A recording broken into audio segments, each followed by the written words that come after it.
guys, I guess I'll start with Ish. I mean, first game with the new team. How did it feel? Be here with the zoo, play with the guys. It actually counted. How was it for you? Felt great. Crowd was amazing. It was really electric in there, and that was just a taste of how it's going to be the whole season. So I'm just looking forward to stacking these wins with my guys, and I can't wait for the future. What's left to nitpick after a 48-point win? Like, what did you guys go over in practice? What did you feel like you needed to improve on? Either you can. I just say the little things. Second half, we didn't come out the way we wanted to. We could have came out more defensively sound, cut loose some of the turnovers. So just the little things, tightening up on those small things. And next game, if we do that, then we'll be successful. But you guys, I'm sure, have a high standard amongst yourselves. But now that you have a big win with Bob's triple-double, everybody's going to expect that every week. Do you feel that the expectation is going to be even higher now for you guys from the outside? The expectation is to win. So whatever is in between that is whatever it is. There is no individual expectations on this team. The expectation is a win from the whole group. People are going to expect that from you, though, right? What, the win? Yes. Yeah. We want that expectation. We all expect to win. Blake, do you feel like this team played up to par in your first game? Do you feel like you guys kind of checked all the boxes you wanted to check in game one? No, we can always play better. I don't think there's championship teams that don't check all the boxes on what they want to do every game, every season. There's always room to get better. What boxes didn't you guys check Monday? I had to look at tape and break it down, but I can guarantee we didn't do everything perfectly. Just like Ish said, we didn't come out the best. We gave up 15 points in the first half, 37 in the second. That was another thing that wasn't perfect. So it's just we can always be better. For all that, you guys did play some pretty good defense. Do you feel like you can be a better defensive team than you were last year, and why do you feel that way? You trying to call us a bad defensive team last year? No, but can you be better this year? Yeah, of course. Just like I said, there's always room for improvement. Is there anything in particular that makes you feel like you can be better defensively? Yeah. If you look at the roster and you look at our size, it's increased a good amount, and we're younger, so we're fresher. I feel like as far as just energy-wise, so that should amount with more rebounding, which we feel like that's going to really bring us over the top with this team. On the note of your roster, do you feel like Monday was kind of a peek at the depth that you guys can display this year with how many guys can do different things coming off the bench? Yeah, you just said it. There wasn't even too much of anything I can say. Yeah, it showed we have a lot of people who can play. What have you seen from Binghamton? What concerns you about Binghamton? They like to play in transition. That's one of the things that we really tried to work on today in practice. They're an older group. They start, I think, 4 seniors, 1 junior, so they're experienced. They've been in college a long time. So their experience and them in transition are things that we're definitely looking out for come Friday.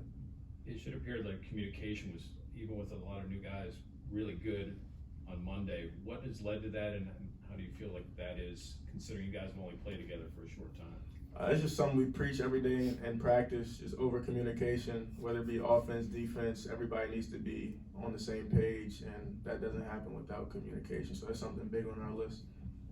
Blake, Jeff talked about how he was impressed with how you guys were all rooting for Bub to finish that triple-double.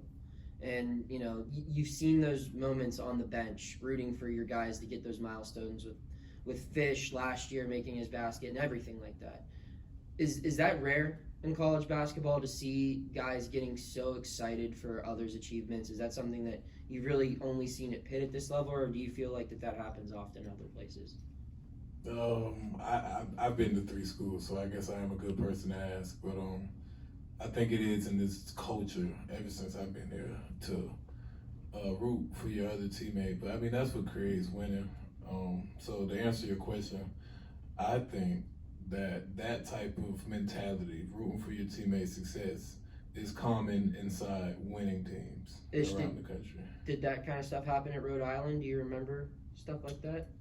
Yeah. I mean, it just shows how much we like each other, honestly. It shows how together we are, that we're just willing to not be the person who's doing the things that people are cheering for, but cheering for them just as happy as if it was us. So it just shows how together we are. There was one point in the game where Zach got a little bit of an injury, and 3 or 4 guys jumped off the bench to make sure he was okay.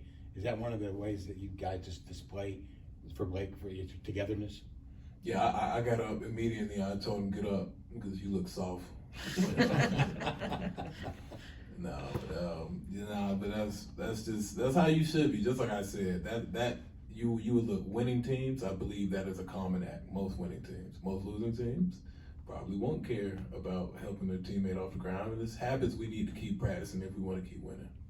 Like, you developed a bond with the Zoo last year. When you walked out first game and looked around and saw them all here, kind of give us your emotion, maybe gratitude or whatever it was. Man, I love it, and I love it. That's all I can really say about it. I do remember last year, it was one of the first games. I always tell the story about the Zoo growing in attendances during a Pledge of Allegiance. National anthem, when they yell "Hail." Last year, first game, I believe only one person yelled "Hail." No exaggeration.